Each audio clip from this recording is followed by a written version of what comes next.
to the Poetry of Justice show with JackieRay Phillips on YikesRadio.com and AcceleratedRadio.net. Here on the Poetry of Justice show, this is where social consciousness meets the arts. And what we do is we select topics that spark the interest and awareness, ranging from arts, entertainment, and social justice at large, leaving our listeners thinking and saying, YikesRadio.com. Ladies and gentlemen, those are the sultry sounds of my mentor, the Mr. Kevin Nash. And Mr. Kevin Nash is the owner of this proprietorship here at Yikes Radio and AcceleratedRadio.net. So I always like to give a very special shout out to Mr. Nash, because if it were not for his dream, what he so much loves to do, it wouldn't be possible for me to do what I so much love to do here on the Poetry of Justice show. Then I'm going to give a very special shout out to who I call the benefactor here for the show. That's my sissy, Lori G. How are you doing tonight, pretty lady? I am doing well. How are you? Doing good, pretty sissy. Thank you so much. Awesome sauce. And then I'm going to go ahead and give a very special shout out to one of our newer sponsorships. That is G Babies Catering, ladies and gentlemen. G Babies LLC. And I want you to check him out because this is my nephew, ladies and gentlemen. And this is Chef Macario. Again, G Babies LLC. You want to look him up on Instagram. I really appreciate that, ladies and gentlemen. Then I'd like to give a very special shout out to who we call the Man of Steel here on the Poetry of Justice show. And that is WMPJ Steelworks, ladies and gentlemen. A very special shout out. We appreciate your sponsorship here.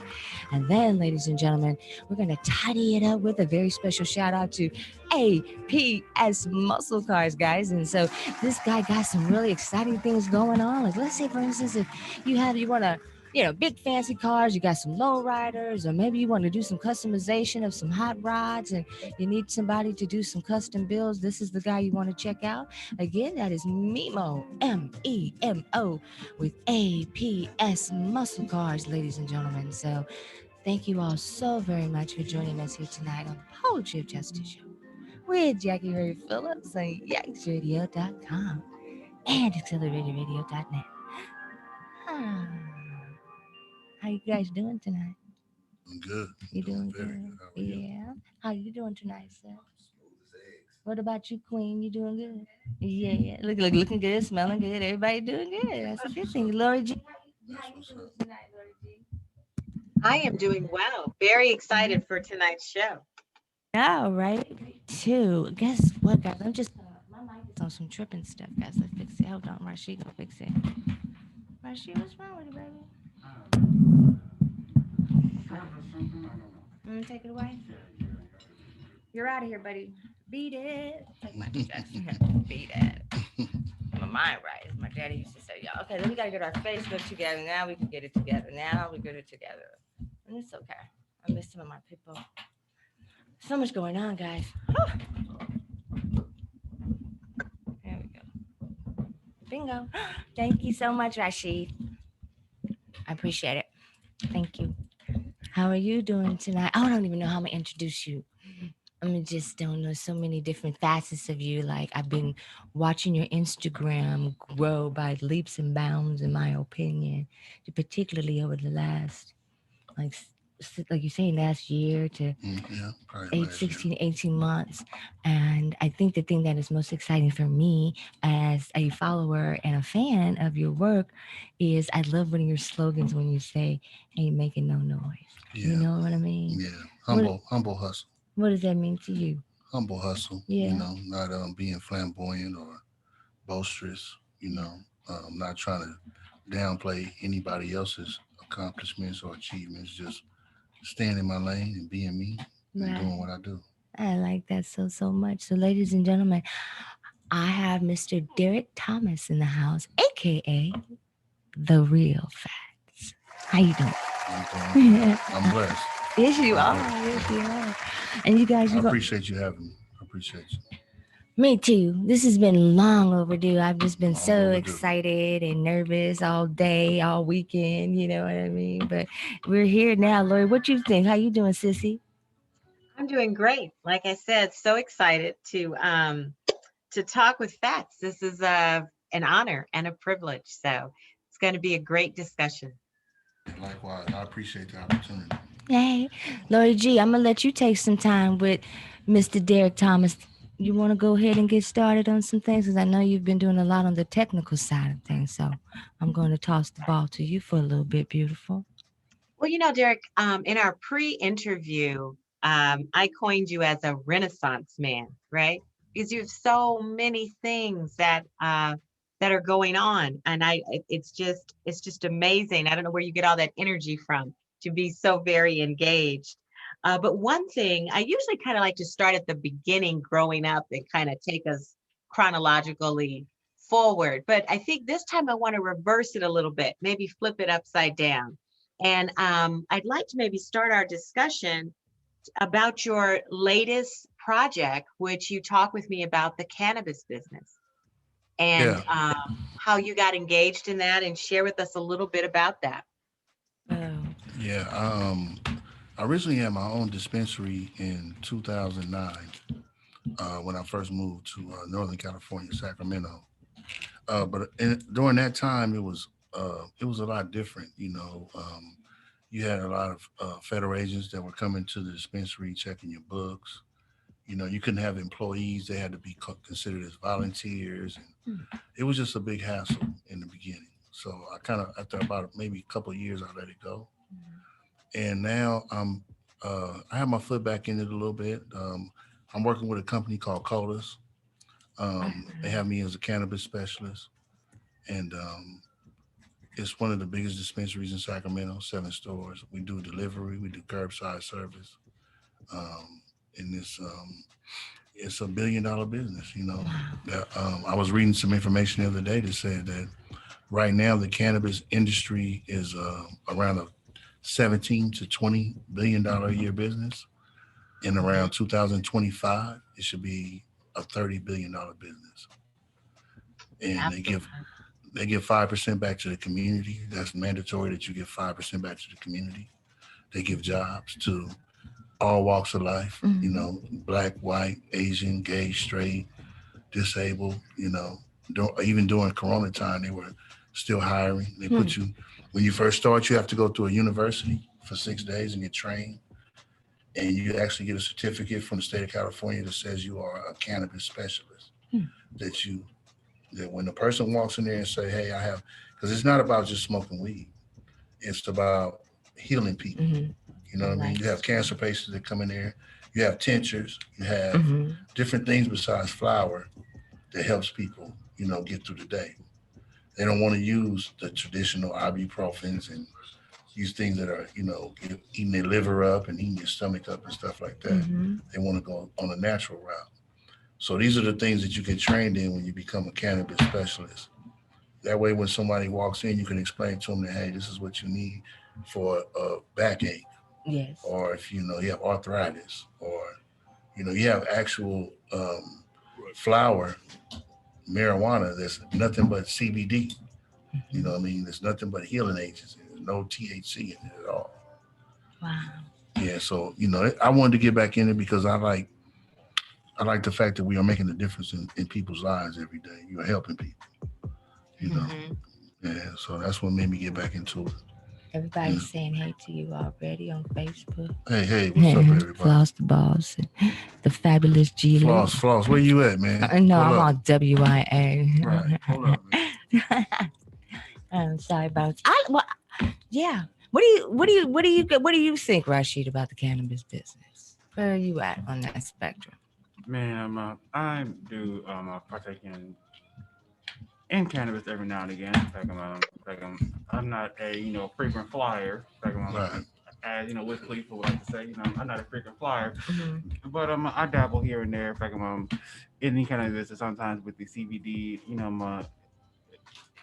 the CBD oil, Mm-hmm. or Tinctures, bombs. yeah, Yeah, I'm a cancer survivor, so I use it for a lot of different reasons. You know what I mean? I'm actually a two-time cancer survivor. Oh, wow. So I had prostate cancer twice. oh, So I take it for a lot of different reasons.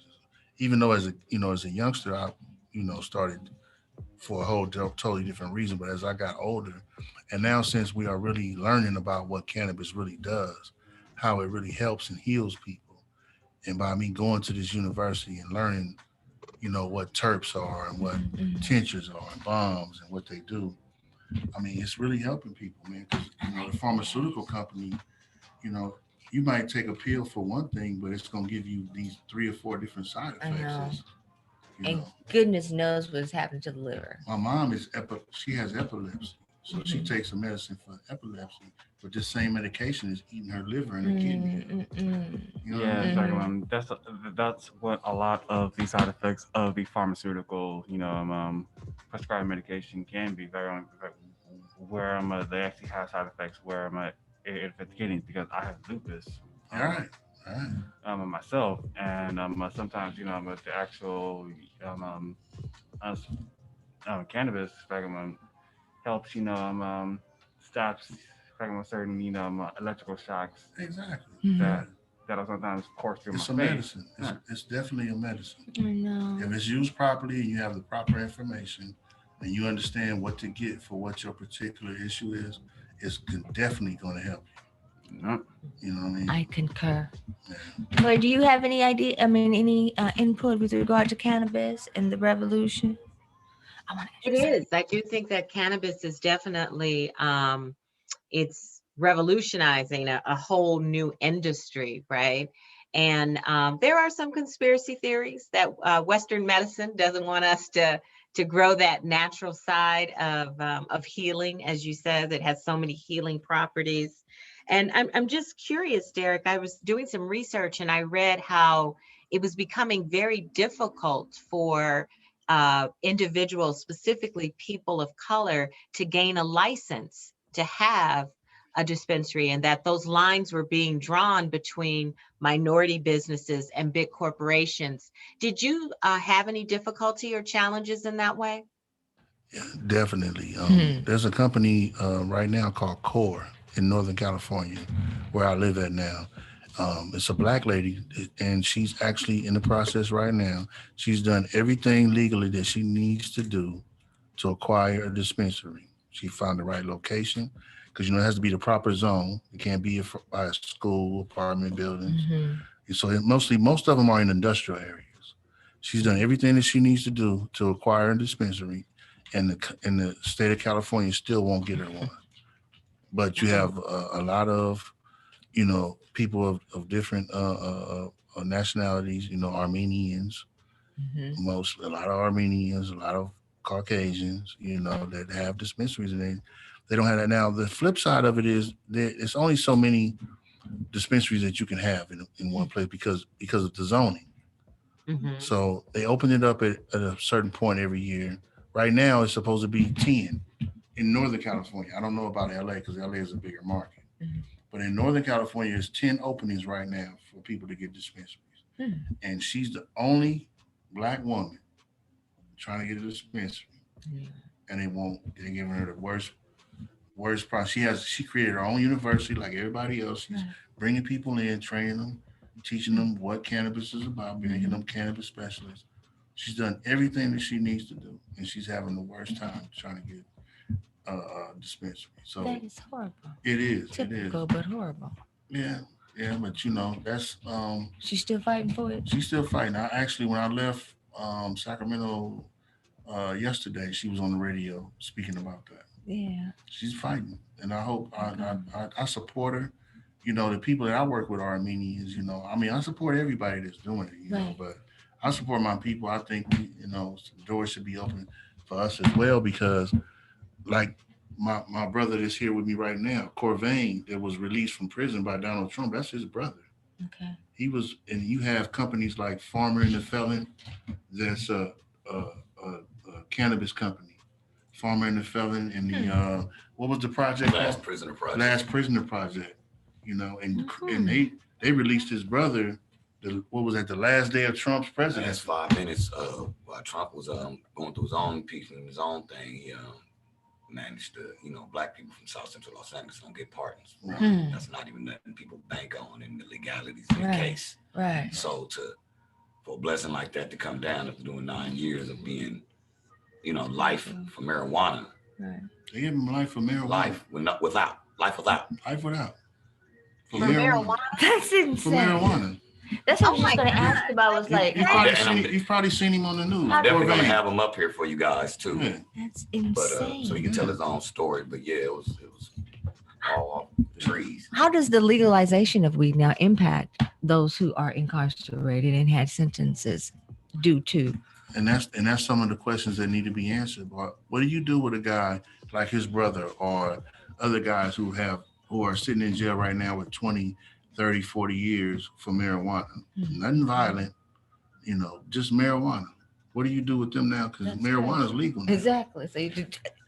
What happens with them? And another thing, how they, like say you take any other kind of drug or any other type of controlled substance, they have a lane for addicts.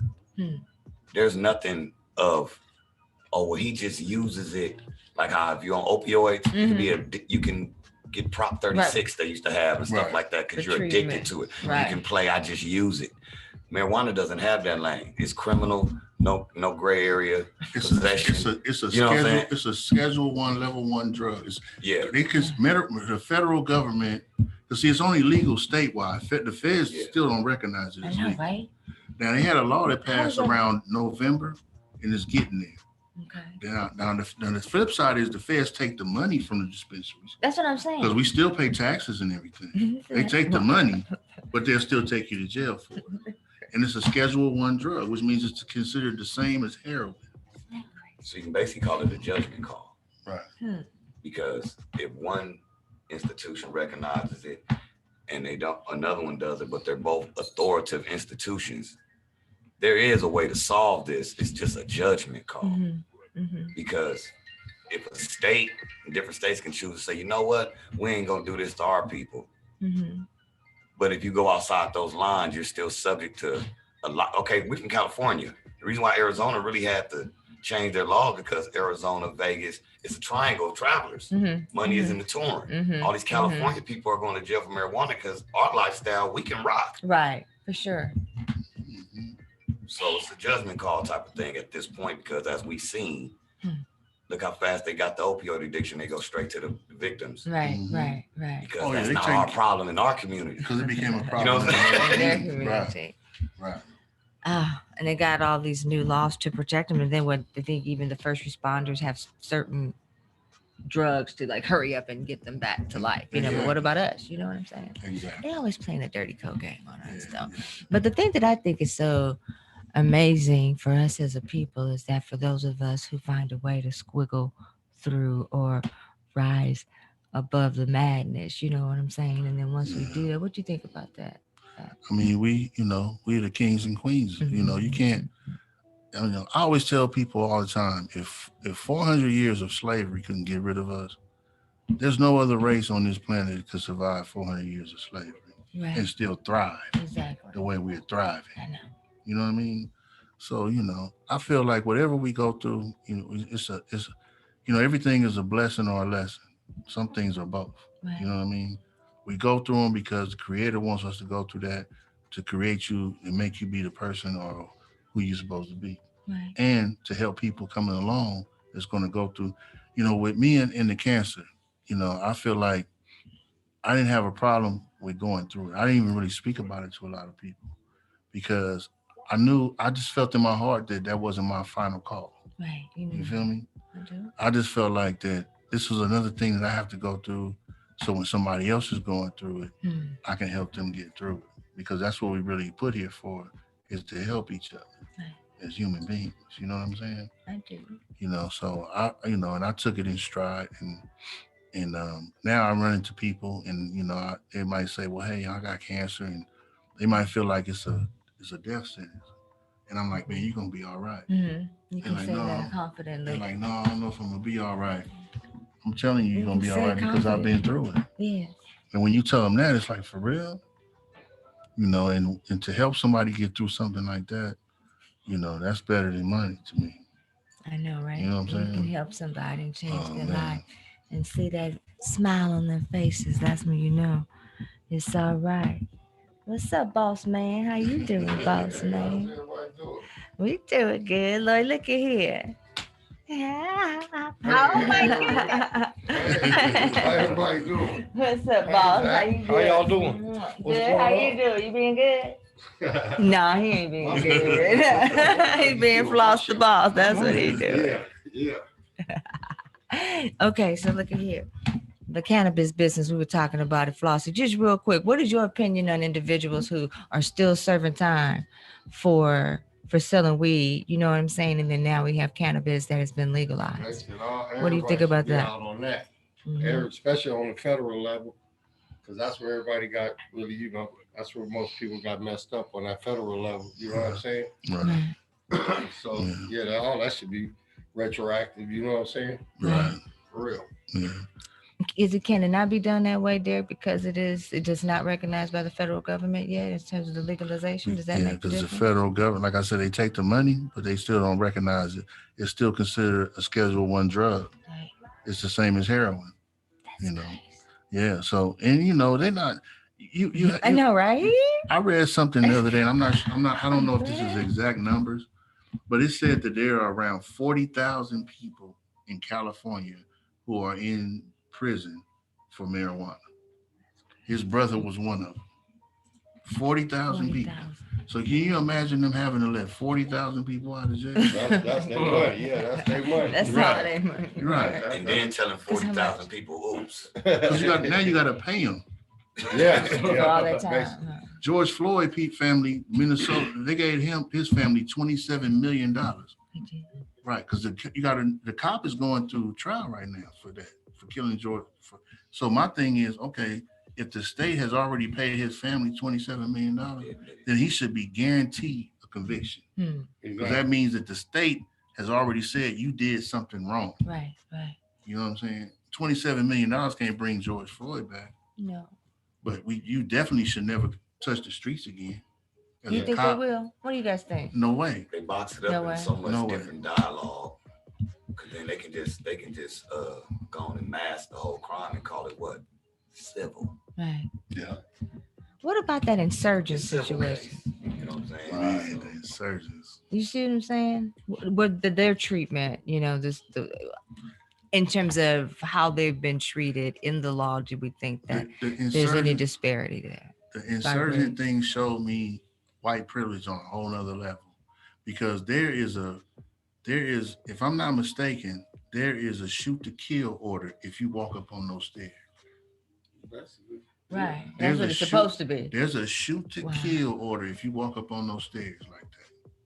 They didn't do that. Let us in the studio run up on there right now and watch what happens. On the grass. We ain't gonna make it on the grass. We ain't gonna make it to the stairs. Why hasn't there even been an active investigation on why that was able to happen? Right. Yeah. There's not even an active, right. Let's just see how it happened type of thing. It's like, you feel me? Media controls the whole narrative, and everybody got the microwave mindset. So it was the perfect example of white privilege to me, and it shows the unbalance that's still in America. We have 400 years of catching up to do. You know what I mean? And I don't think that the powers that be of America will never ever let this be a level playing field for us. Yeah. I don't think they will. But the man upstairs got the last say so. That's true. So we're going to still thrive, and we're going to still do what we do. And, right. I think we'll be a little bit more extra with it now. Put some extra floss on. Right. Flosstober, ladies and gentlemen. I was reading something not too long ago, and they said that the people who go to like Egypt and they dig for tombs, and what are they called? Astrologists. Not astrologists. Archaeologists. Exactly. Found. They went, as you go deeper in the core of the earth, you got fossils and things like that, like trees, and from time periods. So they go down so far into the core of the earth, and they find a black woman, millions and millions of years old. You know what I mean? Millions and millions of years old. Yeah. Mother Earth. Yeah, without a doubt. You know what I mean? Yeah, without a doubt. I mean, you got to understand, a black woman, that's the first thing that touched that, that's the first thing that touched this. You know what I mean? That's where it come from. There's nothing on planet Earth better than a black woman. And when everybody can understand that, Might get some act right. man, we'll be a better place to live. I know I wouldn't be here if it wasn't for one. Come on, man. Yeah. All right, so I did Yeah, some research Uh-oh. into the actual prosecutions on individuals that are still in prison because of marijuana. Right. So it's over 54,000 marijuana-related convictions Wow. that are still Pending. I mean, or people still in jail. yeah, That's crazy. because because prosecutors are trying to actually get those 54,000 out of there, and this was back in 2019. Wow. So I That don't is know crazy. the actual the actual progress that they made, and actually and maybe cutting that in half. But again, the fact there's still over 50,000 people that are is insane, in man. prison for Something that's legal. Yes. That I go to work every day and sell to people. Comes out the ground. Yeah, it's legal now. When I was in jail on my last case, on my way to pen, I ran into this white dude that had caught a case for marijuana on his first term. He got hit with a manufacturing case also. See, a lot of people don't understand, the solution that they use for the, you know what I'm talking about, right? Yeah. They was hit, you could get hit with a manufacturing case, you know what I'm saying? And that's what they was hitting people with, you know what I'm saying? Because once you use that solution, they saying you mixing chemicals, you know what I'm saying, when you're doing that indoor and all of that. So you get a manufacturing case also on top of the weed case, you know what I'm saying? So that's why I say That's that. the trickery.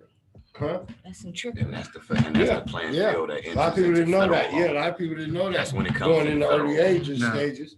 They play on a whole other game. That last prisoner project that he was talking about, if you go and pull that up, they have different stories of different people that they all work, because they're all working. The last prisoner project is working with all those people that he's talking about. Their mission is to get all 54,000 people out of jail. Free. They have one story that I read. It was two brothers out of San Francisco. I don't know if they were brothers. Let me take that back. It was two friends that went to a pawn shop to sell a radio, that they had. When they went in the pawn shop, the guy in the pawn shop asked them, did they have any weed for sale? They said, no, we don't have no weed for sale, but we got a joint in the car. If you want it, you can have it. He said, yeah, I want it. The dude go to the car, get the joint, bring it back. The dude in the pawn shop was a federal agent, arrested the guy, and he did 20 years in jail. For a joint? I know, Lori, right? I feel like you can go on the Last Prisoner Project website. You can go on the Last Prisoner Project website. You gonna do it right? Because they got your brother thing, but you can go on the Last Prisoner Project website. You can read that story. They put this dude in jail for 20 years for a joint that they asked him for. He didn't go in there to sell weed. He went there to sell some speakers. Oh my God. And wound up doing 20 years in jail. One would think that should be some sort of entrapment. That's exactly what it is. I remember what year did they throw the entrapment out because they used to get they entrapment, they used to lose their cases on that, and then they changed the law on that. You know what I'm saying? That was in the 90s. Exactly. That's when that law changed. They threw out the entrapment law. They threw that out in the 90s. Window and regroup with the 90s. Yeah, it's been gone. We just make up some new shit. We don't like it no more. I don't like it. There's no such thing as entrapment. Yeah, exactly. That's all. That's absurd. That is absolutely absurd. That's how they made a lot of the arrests in the early 90s and the 80s on the cocaine. On brothers out here in these streets selling drugs, they was entrapping them. You know what I'm saying? One thing I tell people all the time is when people start talking about reparations and all these different things that they want, before we think about reparations and all of those things, we need to go and change these laws. You still have laws on the books down south that say we are like what 1/3 or what is it human? Yeah. Those laws are still on the books right now. You know what I mean? So let's before we get to reparations and money, let's get into these laws and change some of these laws. Do you think they think that of us or thought that of us because we do endure what was, you know what I mean, like the horrors and the trauma? Our race has not been erased, which we tend to think that may why. You know what I'm saying? No laws that are no amendments on the books right now was intent. Where black people were not. That was not the thought process. Mm-hmm. With the forefathers of this country, when they made the first, second, even the 14th Amendment with Abraham Lincoln, you know, that with the we are all equal and all of that, that wasn't intended for us. Right. That was intended for them. For them. We are never, ever, none of these laws have ever been intended for us at all. No, because Right. we were property. We weren't Period. property. We were Period. we That's were what the listed, Civil War was behind, because we were they lost listed their like property. wagons and Right. all of that. Can't We let were out my front we yard. were They lost their property and they wanted to fight behind losing their property, and that was us. That's a Yeah. shame. Crazy, right? It's I don't know if you guys have been watching this ABC series called Soul of a Nation, and it I have. comes on Tuesdays, I think, at about 10 o'clock. And there was a episode a couple of weeks back that looked at this woman's life. She's 98, I guess, but she can remember her great grandmother and father who were actual slaves, I think in Alabama. And they're called the Magruder family. And they were able to find documents where the slave grandfather was owned by a family and he was a breeder. And so what he did is they sent him to all the different plantations to impregnate the female slaves to increase their livestock. And I think he ended up having, like 60 offspring that came back, and they all got together, the generations of the offspring from those slaves. So we clearly were not, as you say, Derrick, in anybody's mind as rights for us, it was all about. I have a question about Like that. Flossie say, hey. How you have a doing? question Good about to that. see you. Was it something physically about the guy, like was he a big, strong guy? Like what made them pick him to be Yeah, it was the like? You know, how you get a Exactly. pit bull, you like he got a That's Right. blooded. That part. What was it about the brother? Right. That, you know what I'm Yeah. saying? Those characteristics, That's what I right. want. He That's was exactly Call what him it was. Breed the dog, yeah. Amen. He just didn't get picked. You know, something about him. Yeah, he got Yeah, picked that's what because it of was. his physicality. His He was about genes, 6 yeah. foot, Yeah. 6 tall, and real broad shoulders, very strong. And they wanted to breed those genes into other individuals for laborers. and all That's some all of his crazy and shit. all of his offspring, you know. Hmm. Yeah. I get it.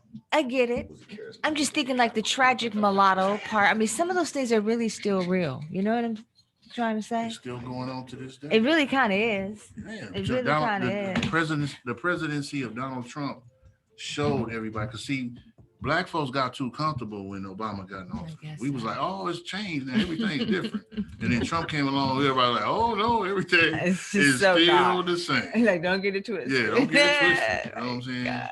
Don't get it twisted. You know, Oh, my it's God. still the same. When we fight against the system, it don't matter who's pushing the button because the system is in place. It's just you And just managing the it was system. created by That's- them. and you just getting a You new feel me? manager of the same system. Mm. You That's all. you can never buck a system that was created by somebody else, especially when it wasn't created for us, you. yeah. Because it's the structure.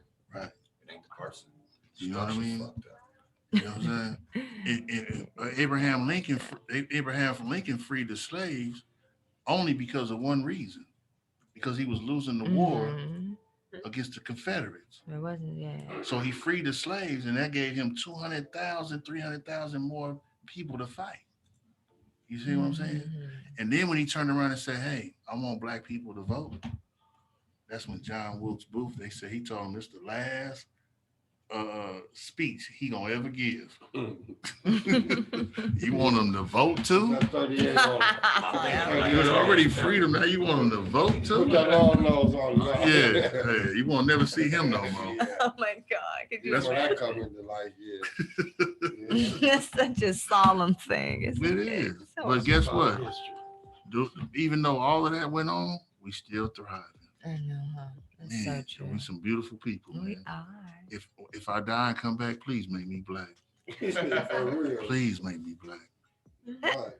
I always era bet would you on wanna it, be right? born You now? feel Always me? bet on it. You gonna change your era or you gonna stay in the same era? What era? Oh, I gotta Right. stay in the same area. That 80, that 70s, 80s. Let me take it to the 80s. Yeah, take me back to the 80s. Yeah. Let me go back to the 80s. Right, They right. definitely don't want to Leave me right there. Nah, but the 70s, that's where a lot of the marijuana OS happened. Right. Yeah. And the 70s was the residue of the 60s and 50s. Oh. So we still understood. I was born in 72, so I understood the 50s and 60s because my parents and all of them, we were still under the Black Power and those what were they called, the baby boomers, right? Yeah, baby boomers. And we were Generation X. We was Generation X. Yeah. You feel me? Now they're the millenniums now. You know what I'm saying? And then there's some new ones too. What, Rashid? And what's the new one, Lolo? Gen Z. Gen Z. Gen Z. Yeah. What is it called? Gen Z. That's the new one? Gen Z. Wow. I'm from the Snapple generation. All day on Gerber milk. You know what I'm saying? That is Silver spoons insane. and Threes Company, baby. Come on, man. Oh my Jack gosh. Trip. Remember you thought you was gonna get saved? Remember every time Willis got mad, he wanted to go back to Harlem? Willis get hot. I'm going back. Arnold was like, I'm cool right here. I ain't going back. What you talking about, Willis? We were right here with Master. What's wrong with you? That was cold, wasn't it? And we love that show. We really didn't recognize this white man and raised these two black people. Pancakes never look like theirs. He just though. took They pancakes. them. They pancake game was cold. Never had a pancake like that. Never got 4 of them. Mrs. Garrett and shit just frying it Took these down. black kids. Hey, we had to lighten it up a little bit, you know. We done took these black kids and raised them for this. Yeah. Good Lord. I can't find a white family. Come on, man. But I bet you they're living in the hood, though, with that big old house, jogging at 4 in the morning down Vermont. Can't touch them. Because once I'd have been there, I wasn't going back either. Good Lord. Yeah. That is hilarious. Okay. Now, word on the street is that you're thinking about transitioning out of the music side of your empire. Not out completely, but just kind of focusing on some other things. You want to talk about that a little bit? Yeah. With the state of the music right now, the music game is at a point right now where it's not even really about talent anymore. It's about gimmicks and money. You have a website right now. I don't know if a lot of people are aware of it. It's called Starlight. And what Starlight does is they have different packages.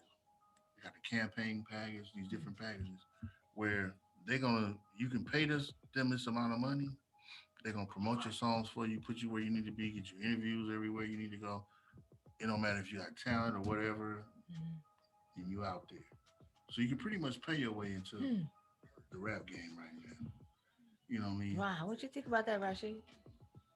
Man, we're pretty evident on that right now with a lot of rappers that are out here right now that literally sound like they can't speak English. Right. There's no content, no creativity, and that's what he said about the 80s. In the 80s, when rap, I came up in a generation where I remember when there was no rap music at all. We grew up on disco, R&B. Absolutely. Right. My father. I'm an Al Greener. My father was a writer for Motown for 10 years. Him and Jerry Long Sr., which is the rapper named Cocaine, that's his father. They were writers for Motown for years. So I grew up listening. They listened to jazz, and which was where rap it came from.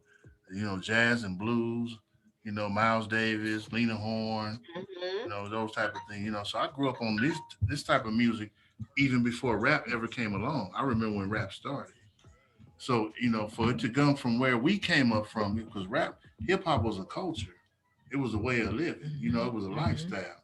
The way you dress, the way you act, bomber jackets, Turkish rope, shell toe Adidas, my Turkish rope. Right. Yeah, And then when they break, the girls made the earring. Made the earring. At least 3 pairs. At least 3 pairs. Got to have it. You know what I'm saying?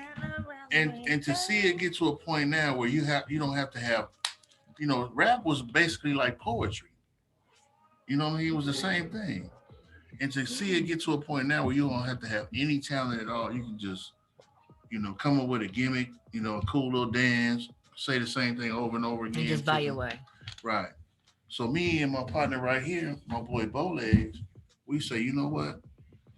We should start getting into writing these movies and these documentaries. Because guess what? The soundtrack, now we can make the music how we want it to sound. You can put it on right. Right. Because now you're in control of the soundtrack. So we thinking about old school. Me and him was talking about this yesterday. Yeah. What's your favorite old school soundtrack? Above the Rim, Poetic Justice, Murder Was the Case. You feel me? Next question was. Yeah, them was a cool soundtrack. Last one. Superfly. You feel me? Even the remember the movie Brown Sugar? Remember Brown Sugar? That soundtrack. Let's do it again. Mine was Shalimar. Claudine. Superfly. You know what I mean? You know the Babs thing. You feel me? So y'all listen to the So now my thing is I really want to move into what's really my real true passion is writing movies. You know what I mean? I really got into the music thing because it's something that I've been involved in all my life. So, I kind of grew into that because from my father. Mm-hmm. I love music. That's my first love. I'm always love music. Yeah. You know what I mean? But right now, me being 50 years old now, and that's really what I want to do. It's time for me to move on and do what I really want to do. You know what I mean? And it's really writing movies, documentaries, TV shows, stuff like that. Crashing into new territory. You see what I'm saying? Like a ship. Writing books, Oh my goodness, this is all good stuff, people, don't you think? What you got to say, Lori G? Well, I'm excited about that. That you're making that transition. And you sent us a little clip of your latest project. Is it okay if we show that now? Sure, okay. Please do. Rashid, can you show that clip for us? Yeah, hold on. Let me actually see if I can actually get to the actual thing.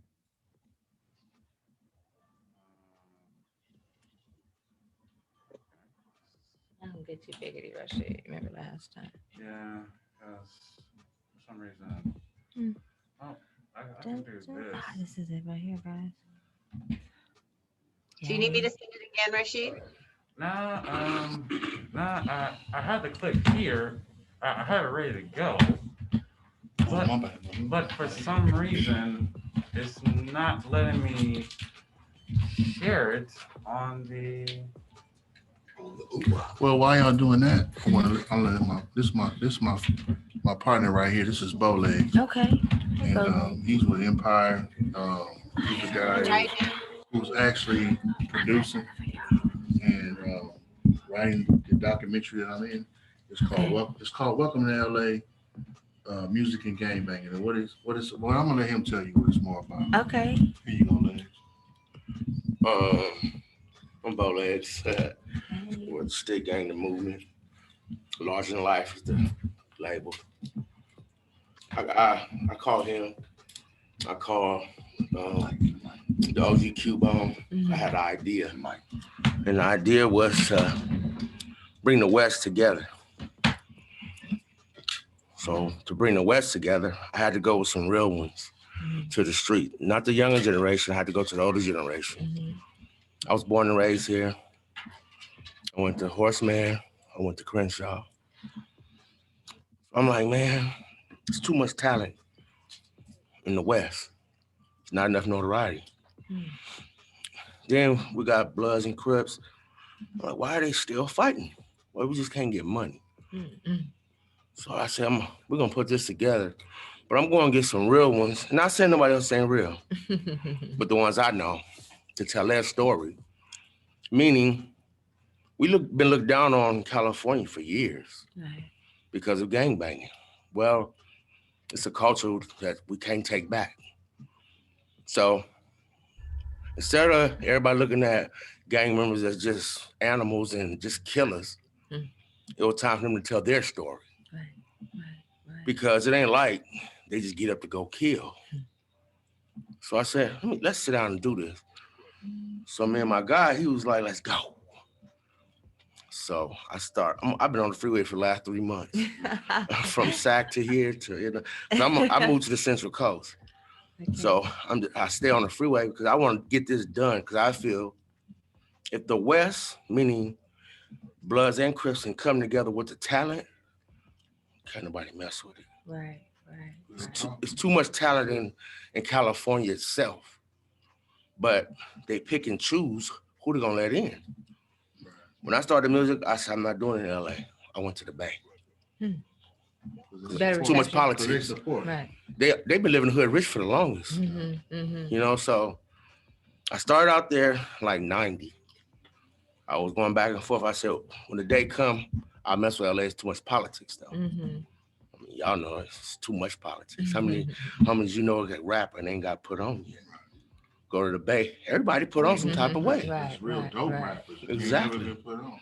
So now we got to figure this out. And I've been figured out to where I went back and got him.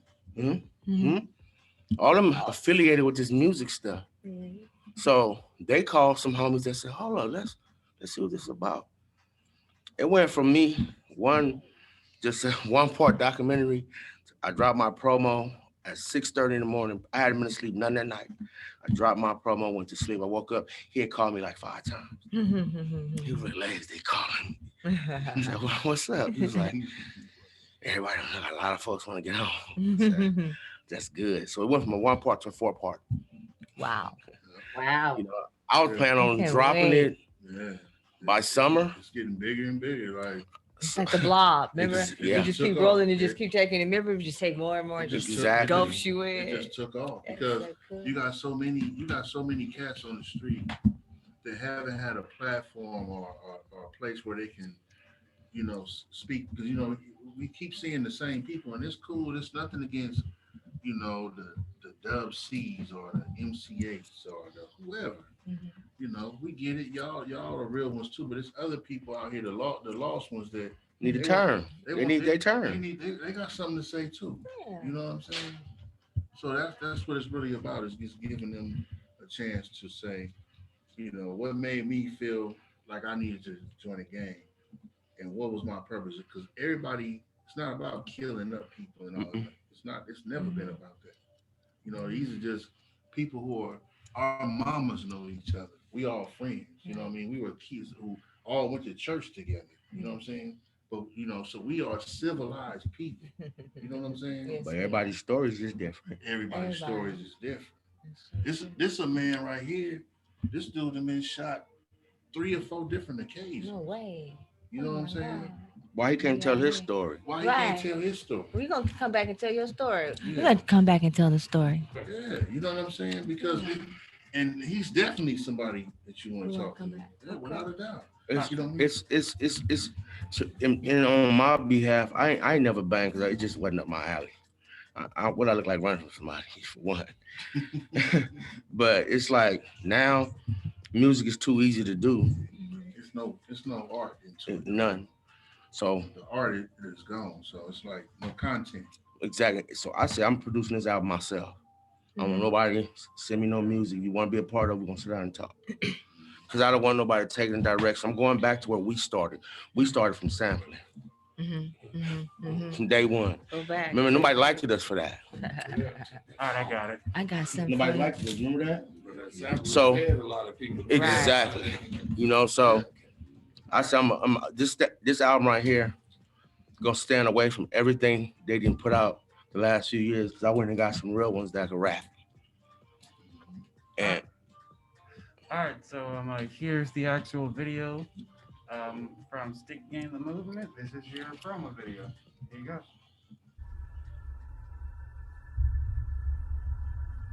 Well, as a youngster, I never really wanted to gangbang. I really wanted to be a D-boy.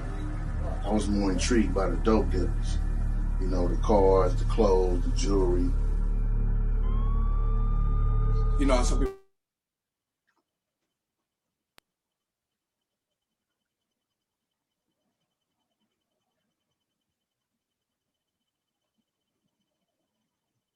In LA, well, probably by 63.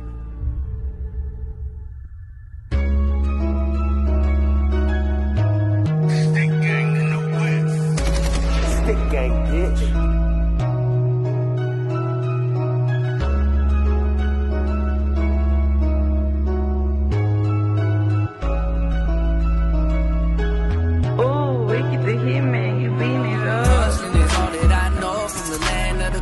Still ain't nothing changed about me. Ain't nothing changed, we still remain. Take a look and you gon' see. Haters wanna live my life and it feels so right. I'm excited. I'm excited. You guys excited? Oh, yeah. Right? So check this out. Yeah, you guys were talking about original content and little stuff like that. So let's just talk about some originality. This is a piece of poetry that I recently wrote. And it's called Genuine. She says, soft and tender are the heart and the heat of the tongue. The soft and the tender, the membranes, do flowingly love thee.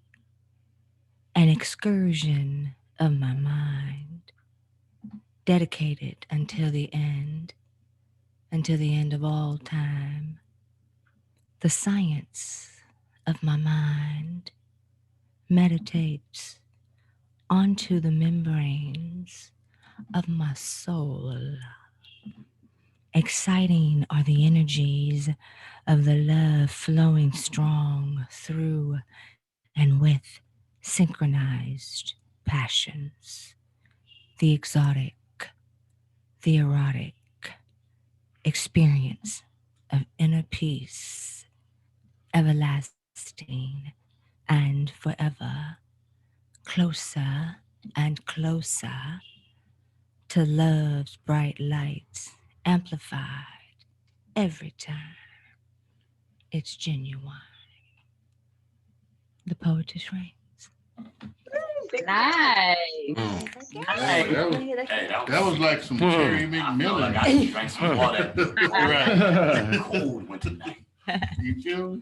That was dope. That was nice. All right, see, thank you guys for listening. Thank you so much for your little time. What's crazy You like the is, boss man? Farrah, you know what's crazy? Poetry. I had a female that I was gonna do a piece on there in certain parts of the documentary. You got her. Yeah. You know, Sign me up. I felt like we could add that in because it's touchy. Yeah, without a doubt. You You know can what I'm saying? segue into pieces like that. Exactly.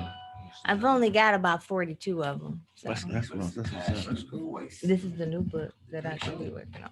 That's All right. dope. I just wanted to share that with everybody. What was it? Can we tell this little tidbit? What was it like hanging out with Barry White when you were a kid? Man, you know, So you know what I mean? Barry White was my godfather, man. I used to hang at South Park with him. I used to watch him play chess. And, you know, Barry White was, a lot of people don't know, man, Barry White ran with 5 Trey Avalons and the Businessmen and all of them dudes back in the days, man. And as a youngster, as a kid, I didn't really realize who he was. I was too young, you know what I mean? As I got older, I realized, you know what I mean? Like, damn, that was my godfather. You know, it was like when Marvin Gaye, when he got killed, I remember me being with my father, and we were over there in front of his house. I remember sitting in the car, and it was just like cameramen running up and down the street, and I didn't really even know where we were at, you know what I mean? Because I was like 5, 6 years old. I was so young. And, you know, that was the day that, you know, these were my father's friends. You know what I mean? Bobby Blue Bland, he was a blues player. That was a good friend. Yeah, that was one of his good friends, you know. So I just didn't really realize, you know, to me, it was just my godfather. It was just the dude who I used to go to the park and watch him play chess. And I would see him on Soul Train sometimes singing, you know. That was just, you know, but I didn't really get, you know, you know, who he really was until I got older, you know, and I was like, wow, you know, that was crazy. Yeah. What you think, Lori G? What you got going on over there? I see the wheels turning. Oh, yeah. I want to say hey to Chris. Chris has joined us. Say hey, Chris. Hey, Chris. Hey, Chris. Hi, y'all. Welcome to the show, lady. How y'all doing? We blessed. I'm blessed. How are you, young lady? Hey, blessed by the best. You know that. That's what's up. That's what's up. That's real. So, So, Chris, was you in the studio today? What you had going on, lady? Yeah, I'm on somebody else's stuff, so I'm yeah, working on his stuff, and he's not from this country, so he's Nigerian, but it's different trying to do something in another language. So hey, it's All working right. it's working out. It's nice. But Well, that's a plus good doing thing. plus doing my own stuff, so that's something else on its own. I think mine is gonna be very controversial or very black. It's gonna be very black. You were wild, Chris. Thank you, Mama. I'm glad you're here, pretty girl. All right, Lori G, go do your thing. well, I wanted to circle back to the documentary because that little snippet you gave me, man, I became so intrigued by that. So, it's Legs, right? Yep, that's his name. Yeah, Yes. His name's Are you Bowleg. there? Okay. Boleg, so could you tell us a little bit about the the premise for the film and what we can expect when we can expect to see it and what you're trying to express in making it? Repeat that one more time, please. If you could just share with us a little bit about your vision for the film and your motivation for developing it and the messaging that you want to come out of this piece. I want to pretty much show the talent outside of the gang banging, because you got the banging on wax, you got the nation rip riders and all of that. That didn't really show that these guys are really talented. Mhm. So now we're gonna show them that they could talk about every day instead of gang banging stuff, other stuff, because they really talented. You know, the albums they did was more for the hoods. Mhm. Now I want to take it to a whole different level, because I hear them. I'm like, man, why y'all ain't signed from the, you know what I'm saying? And I want to open up it with the Bloods and the Crips to understand y'all can still Blood and Crip, but y'all don't have to bang on each other. Disrespect each other. That's all. There's too much money in this music and TV for us not to do it. Right. What do you think, Why? Flossie? Why it can't be no understanding there? You know, and it's like money is green at the end of the day. Wow. You know, so and why I'm doing it, because I'm from the West Coast. Forever, I was pro West. I don't want to hear nothing from the East Coast, none of that. Because my generation, they made me that way. Right? I ain't gonna lie, me too, though. But they made us that way. They made us that Remember, way. we couldn't get airplay. No. Look. They didn't. We was Jerry Curl wearing faggots, all that. Oh my God. You feel me? Wow. The women wasn't, excuse my language, shit, because they wore braids. Mm-hmm. But look at it now. Everywhere you go, there's a Crip or a Blood. Right. Everywhere you go, they got their wigs, they got their braids, white, Latino, all of them doing it now, right? Right. So my personal opinion, why we don't talk about it now, since we was always the villains? Right. So it's not to talk about it. We're gonna talk about it now. Not in a bad way, so they're gonna understand y'all been shitting on us. We're gonna stop that. So I want them to understand that we ain't coming to talk shit or none of this. We want to show y'all the real talent that's bred with these guys that's from different hoods. Yeah. You know what I'm saying? I know it can be done. And it's bringing people together. Exactly. Because the gang banging thing got to stop. Yep. That time is over with. Man, you know what I mean? That's over with. You know what I'm saying? You know, it's ridiculous. I mean, you at a point now in life where Crips wear red and Bloods wear blue. So who's the enemy? Yeah. You know what I mean? It's like, Right. what's the enemy now? You know what I mean? So it's time to, like, let's be grown men. Mm-hmm. You know what I mean? Let's be fathers, let's be uncles, brothers, and let's take care of our people. And let's take care of these black women, because y'all are targets right now. Mm-hmm. It's horrible. Y'all are targets. You know what I'm saying? Yep. And it's up to us. You know, the black man, that's what the black man was put here for, as a protector. You know, and the black woman can move in ways that we can't move. You feel me? You know, I tell people all the time, I was just telling them earlier today, do people really think Obama thought he could be the first black president? I believe Michelle put that shit in his head. You feel me? Late night, like, hey, baby, you know you can be the president, right? I was like, nah, stop it. You think so? Yeah, you can be the president. You bullshit. You feel you bullshit? You can be the president. And she's like, no, you can be. You know what I'm saying? I mean, you know, I'm kind of tired of them giving us a label when we running with it. Right. They gave us African American out of nowhere. We ran off with it. Why? Right? Yeah. Why? I still say black. Thank you. If it's not on the application, I put other black. It's just, and then it's. I'm tired of them saying, but they doing this to hold us back. I don't accept that no more. I'm smarter than that. Right. They want us to say that. Right. They want us to believe we can't. I told my son, he's 12. Don't listen to that. He ain't holding you back. You can go get what you want. Anything you want. You know what I'm saying? Because I hear I got nephews and nieces, 17, 18, 19, 20, 21. And they've been holding us back. I said, for one, I'm 51. I wasn't here for slavery, so I can't talk about it. My mother can. They teach them about it, but I don't feel we should sit and talk about it unless we really know it. We wasn't there. Right. My mother, I have never shared a room with my sister in my life, so I can't talk about poverty. He might can. I don't like when they don't separate it the right way. Right. Because all of us wasn't in that position to say, oh, I didn't get to eat last night. Come on, man. Let's not do that. Right. They want us to do that. Right. I don't want to do that. You ain't gonna give in. Yeah, perpetuate an image. Yeah.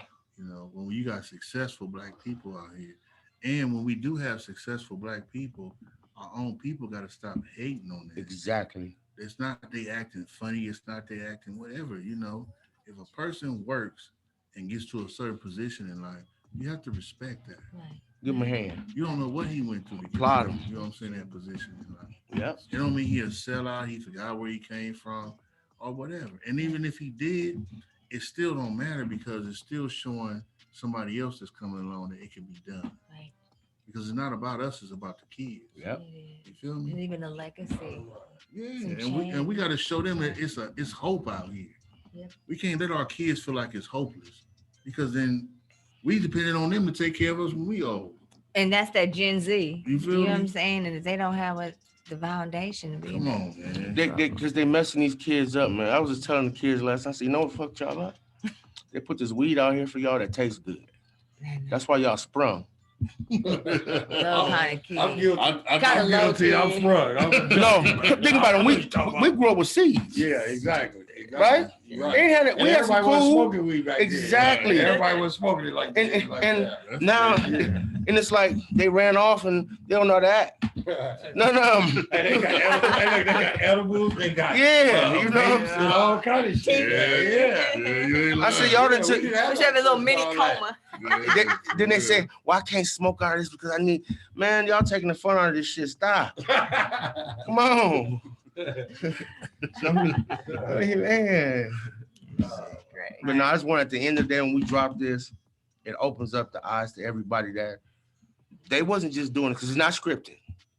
I said it's not gonna be no script. I want you to say this. None of that. I don't even introduce them. I let them introduce themselves and what hood they from and what made them bang. We go from there because they took gang banging and watered it down. Okay. I never banged, but I know gang banging. I grew up around a gang of them. So now they watered it down, and the cast has been really putting in work for their hoods, watching how they tearing their hoods up because they done watered it down. They put cats on TV. And I'm not talking about no one specifically. Let's get this straight. Overall. Right. Overall, that part has never banged. No nothing of it.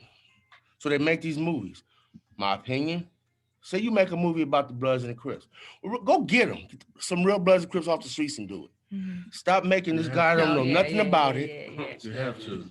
Right. To make it, you know what I'm saying? So I said I wasn't here to do that with this. So it's crazy that when I connected with Fat Rat and he connected me with my guy right here, and then he connected me with him. Then so many connections came. I'm like, oh shit. Because I'm tired of seeing the same people and everything that come out. represent our culture and our life. And it's nothing towards them. It's nothing towards them. But it's other people that's involved. It's not just you. You're not our culture. It's other people who have struggled and lost and and took black eyes for this and everything. So, let's give them a chance to tell their story too. Right. And at the same time, show unity, because the biggest thing about this documentary is you got Bloods and Crips. And we in the same spot, drinking, smoking, and it's not no facade. It's not a facade. You got OGs that was hating, but these same dudes that you're gonna look at in this documentary years ago they hated each other. Wow. What do you think about that, Flo? If I'm on the board, I'm not gonna put myself in no position. I'm not gonna sign up with nobody. I don't do videos and all that. I'm gonna do a documentary because it's documented. You dig what I'm saying? Video, you can put shit together and all this. But once a nigga documents something, that's documented. You know what I'm saying? So when they call me, anytime Fat Rat call me, that was my boy. I'm coming because I know he ain't finna be able to put me in no goofball situation. When I met Legs and him, when I walked in the studio, it was just like, and like he said, he didn't wasn't no scripted. Introduce yourself and let the cameras roll. Genuine people with a story to tell. And what I did and was, you had a bottle of Moet for me when I look. This what it was. Yeah. I said, when he hooked me with him, it was over the phone. So I'm still in LA, and I said, nah, that's the OG. I got to pull up. He pulled right to my house. He pulled right up. I want to introduce myself. That's just what he did. And that's what I did. Because you got to create a rapport with people. Exactly. Right. If you really want to understand that person. Yep. You have to create a friendship and a rapport. And then you can sit down and talk about who I am and why I am and how I am. Right. Yeah. Yep. And when Fat Rat called me, it wasn't even no situation be like, man, because anytime you mention doing something with a bunch of Bloods and Crips, and first thing nigga like, man, who's it? Who's who? I ain't gotta ask that because I know when my nigga said it's for real. And then when you explain me what's going on, I'm on board with that because everybody know I'm gonna give it to you raw and uncut. You know what I'm saying? I ain't even gonna play with it. So see, the thing is this: even though we was young and we came up gangbanging, if you are a person that really went through these transitions that we went through, then you understand is when you went to jail, going to jail instantly gonna change your vision on how you look at things, because now you're in a position where you might wind up in a riot with some Southern Hispanics. Not Mike. You're gonna get or some Aryan brothers. So guess what? The same dude who you was in LA trying to kill, now y'all back to back in the penitentiary trying to keep each other alive. Exactly. So now once you do that, when you come home, I can't be the same person that I was, because now this dude is my friend. You know what I'm saying? And now, because when you sit in prison, especially if a dude is your cellie, you talk about your kids, your family. I know this dude on a personal level. Yeah, y'all got to know each other. We really are friends now. This dude that watched my back while I took a shower. I watched his back while I took a shower. So now I can't come home and talk and be the same person that I was. Yeah. You know what I mean? Because now it's disrespectful to him. You know what I'm saying? So it's really a thing of just trying to show how we all came up, and then how this music thing is a marriage to all of this, how it brought us all together, how you have like a West Side connection with a bunch of Bloods, Chris Mac 10, Squeak Rule, who's in the documentary, Ice Cube, Dub C. You know, they was one of the first rap groups that had Bloods and Crips genuinely running together, getting money together, taking care of their families together, being men in their houses together, representing themselves, you know what I'm saying, in the community. Those are the images that we want our kids to see. Right, being a man, representing your queen, you know, taking care of your kids, because they're like, because we doing this gang, I raised all my kids were raised in my house. I raised all my kids.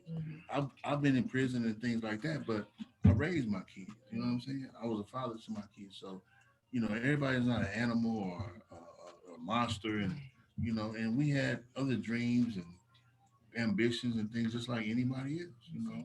So that's the thing I like when he brought it to me, and when he explained to me what it was he was trying to do. I was all on board, because I'm like, now that's telling the real story of who we are. And I want to put it out there on the table now. We're not excluding nobody. Okay. If I hit you in your DM, I want them to hear this, and you don't answer, it's not my fault. And because I feel like we already went through too much with rap. A lot of people that didn't, And because I DJ Quick, Snoop, Mac 10, Dub C, MC8, I had to respect it because they came in the game. They was from somewhere. That's California. So how would I look trying to do something like this and don't at least get at them? I haven't got it all of them yet. So far out of that bunch, I only got that Dub C with his management twice. We chopped it up. I haven't heard no more yet, but I have to respect that because I ain't from no hood. But I don't want nobody to think we did that, excluding them because our niggas don't really fuck with me. Nobody. No. And that's the main thing we want people to understand is that it's not taken from nobody, nothing about your story or none of that. This is just a group of people that said, hey, I'm with that.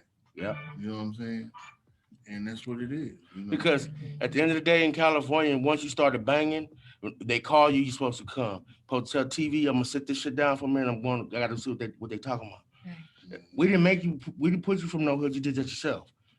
Right. You knew the meaning when you got on there. So we calling this is what it's about. We want to show them that y'all can do this. Mm-hmm. That's my whole goal, to show the rest of the world that, hold up. Them ain't no dummies. Them not just some niggas that want to get up in the morning, go out there and shoot them up, bang bang. Mm-hmm. Right. They got intelligent. It's never been about that. Bro, when I talked to Bronco on the phone, I dropped my phone. Bro, he said some things. I was like, man, you smart as shit, But when I went to Horseman, I had a dude. When I was at Horseman, man, he used to come to school. He had all A's, but he was straight from 60. Bottom line. That's like me when I was growing up and I was involved doing my thing. I had older homies from my neighborhood that if we was hanging out in the neighborhood before 3:30, they would literally throw you in their car and take you to school and drop you off. Whoever with you is guilty by association. And be like, don't come over here. Yep. Don't come over here before 3:30. Yep. When I went to Crenshaw, they would DP they homies that didn't go to class. Right. Yeah. And if you with them, you guilty by association. They come to them, they homies ain't going to class. Yeah. Right. Pushing they line on. Right. Go to school. Straight up. We have quite a few people from our neighborhood. That are high school graduates, college graduates. I graduated from UCLA and I came out of prison and did that. Mm-hmm. I worked there and, I took the whole route. I went to LACC first, did my 2 years there, got my associates, right. Took my grades to UCLA, took my money to UCLA, right. And got me a business management degree. Look at Lori. I know y'all Trojans. I know y'all Trojans. We gonna love each other. Keep it moving, right? We gonna love each other today. Yeah. We're talking about that on the other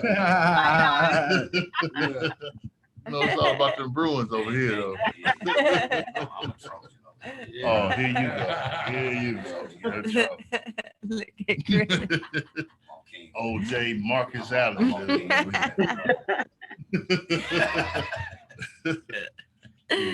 That is so exciting. Oh my God. Stay out of Westwood. That's all I'm telling you. Stay away from Jerry's Deli, man. That's what we do. Well, I'm looking to drop it. I thought about it. I was gonna go Christmas Day. Mm-hmm. I'm gonna hold back because everybody with their families on Christmas Day. Right. I'm gonna do New Year's Day.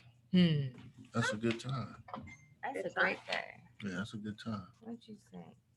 Red carpet press treatment. That's what we're gonna do. You know what I'm saying? Yeah.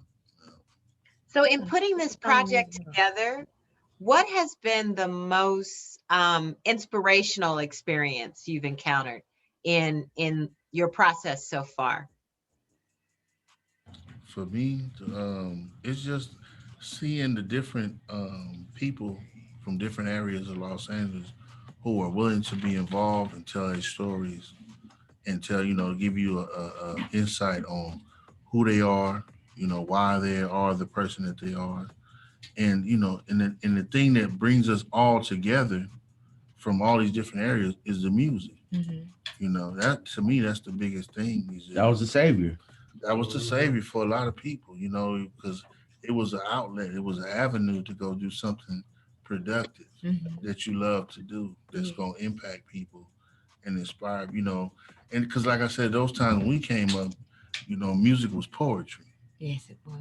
It was content. It was, when you have like, pretty sure we would understand having a girlfriend or a sister or somebody when she going through something and she throw that Mary J. Blige in or something.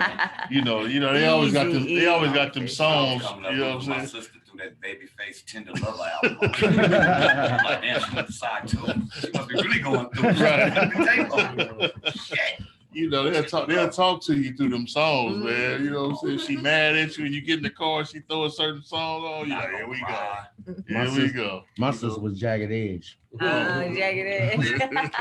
Jackie gonna talk to him one Man. I had my songs. They got theirs. I had mine too. We got our songs too. Yeah, I had my songs too. Yeah, so that was the biggest thing for me, is just seeing how everybody came together, and the thing about it too is it's introducing all of us to different people that we didn't even know. I didn't know Bronco from Watts, I didn't know certain people that's involved in the documentary, and now we are all friends. You know what I mean? Because we all came together on the same page as far as, it's time to move on and be grown men. You know what I mean? That the gangbanging thing is really over. If you really out here being involved with gangs in 2021, that's crazy. Yeah, you're really fronting. I mean, you're fronting. That's over with. That's over. It's really, we did it for a reason. You know what I mean? It was kind of laid in our laps. Now, when I was coming up in school, we didn't have to. It was no computer class. There were not computers. You had wood shop.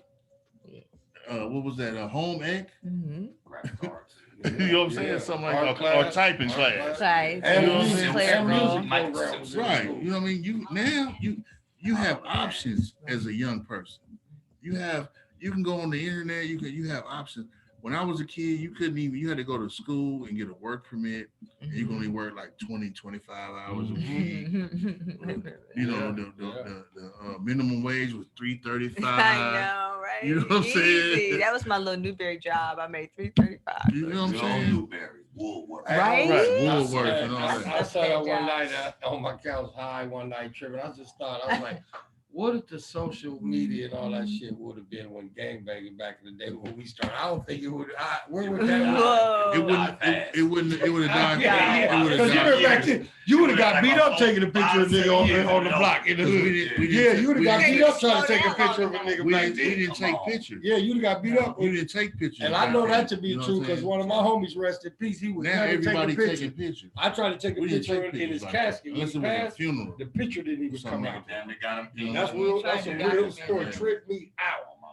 He would never take pictures. I used to try to get my homie to take pictures all the time. He's a D-boy real. And that nigga would never take pictures. Because you didn't want to wind up in the police station. And the picture didn't even come out right. No way. I swear. Oh my God. Because you didn't want that picture to wind up in the police station. Niggas didn't play that back then. You couldn't take no pictures of no niggas. But they'll think you was the police. The difference too is back then we wasn't dealing with technology. Exactly. They dealing with now. You got that blue light that be blinking on the pole in your neighborhood. that tells the police where that gunshot came. You know that, right? Right. That blue light that's blinking, that tells them. That's why they can pop up in 2-3 minutes and they know where that gunshot. So they, it's a different time. Plus, there's really no need for it right now. And back then, it was more of a need for it because the times were different. You had people coming from other names. Gangbanging was, when we was young, it was about, you're not gonna come over here in our section and rob our women, our mamas. You're not gonna come over here and sell dope. You're not gonna come over here and do none of that. You know what I mean? That's what it was about. Even though our dumbasses is over here doing it. Right. We not gonna but at the same time, at the same time, we was the type of person that, when the homie was in jail, we went over there and took his mama trash out, cut her grass, washed her car. You know what I mean? It's not what, that gang tag that people put on is not a bunch of monsters just running around killing people. It's just people that's proud of their community You know what I mean? And they protect their community, and we're protecting the people that's over here in this community. You're not gonna come over here and rob these women over here. You're not gonna do nothing to nobody over here. It's not going down. You know what I mean? And that's what it really was. You know what I mean? So now anything outside of that you're doing, you on some weird shit. Lori, I told you. You on some weird shit. We don't get on with that. She always get on. What I always tell you, sister? But now you have no need for it because we did that already. You know what I'm saying? Why would you want if I done ran into a brick wall already, why do you want to go over there and run into the same brick wall? Boom, and I'm telling you that it's gonna hurt. That's like when you was a kid, your mom said, "Don't touch that, it's hot." But what we do? Touch it. Right. And what happens? Is it how hot? Right. Is it hot or is it hot? You might got your ass whipped for touching after she told you don't touch it. Another thing, we didn't eat our own like we do now. As far as like if you had potential, you couldn't hang around. Now you got potential, they want to bring you down. Right.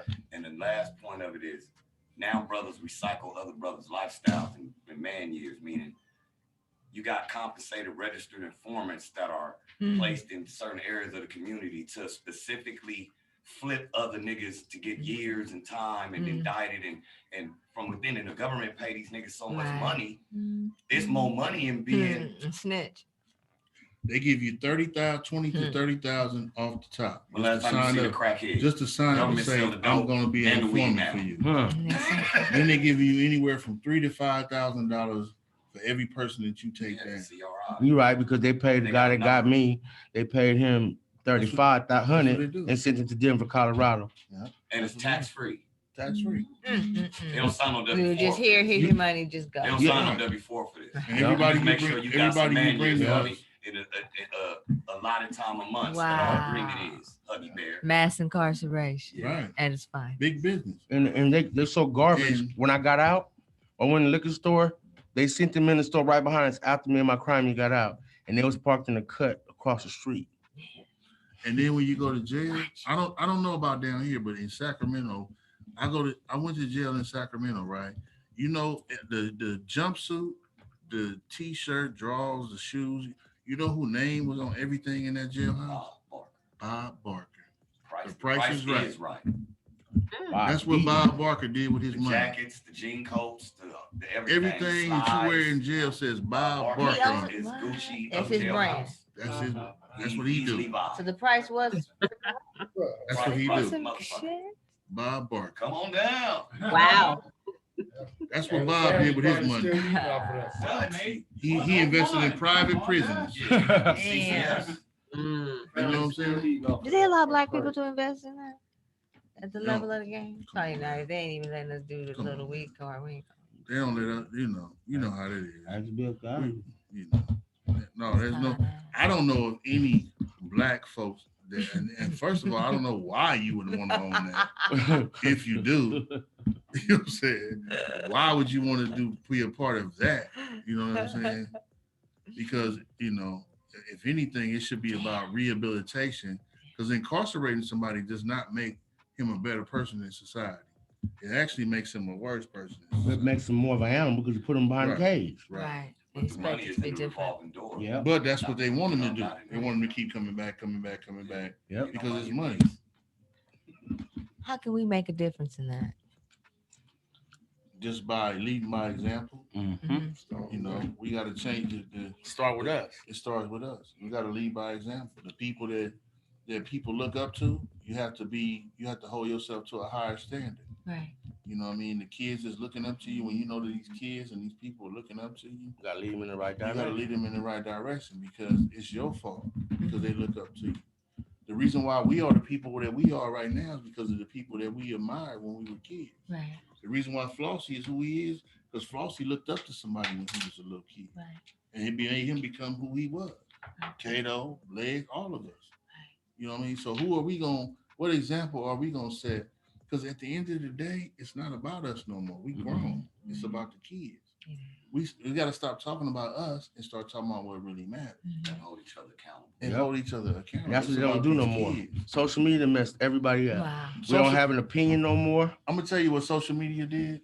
If social media made it where we don't understand how to interact with each other no more. Nobody can interact no more, even on the level in relationships or whatever. Right. Nobody knows how to communicate with each other anymore. Without arguing. It has to go through this. This is the common denominator. Right. Yeah, you call them, they're gonna text you back. Exactly. Right? I hate that. Text you a paragraph. Oh my goodness. I'm gonna text you a paragraph, but I won't answer the phone if you call. You kill me with talent. Oh, you kill me with talent. Personal interaction is for a reason. It's spiritual. You don't need all that extra shit. It's spiritual. They made it easy for somebody to talk shit, and you can't talk shit back like you want to. You could never become friends over that. Yeah. You know what I'm saying? Now that me and you met each other, the relationship is different now. Right. Because you can feel my energy. Right. Correct. Because we are a vibrating people. This is all vibration. Yes. You feel me? So I need to feel your vibration. I need to feel his vibration. That's what this all is. You know what I mean? So that thing right there takes away from us growing as a people.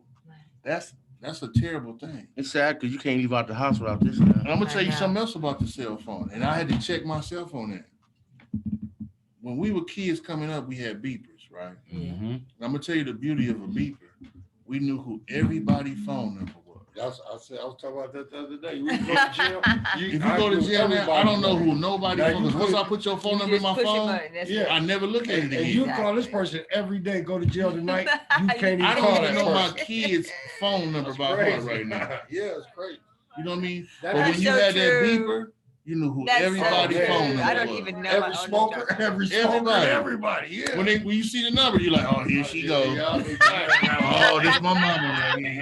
You know what I mean? Oh man, that's true. You can't. Oh, baby, I ain't got to write your number down.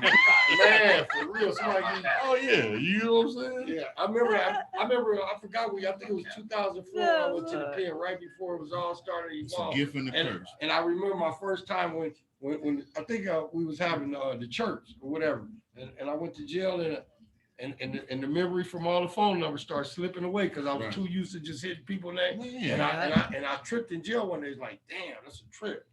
Then the next time I went to jail, it was out the window. Nobody's number. That right there, and the way that it takes away from us interacting with each other. That was a big problem. You know, that's a big problem. that's horrible. It's Yeah. horrible. You know, Yeah.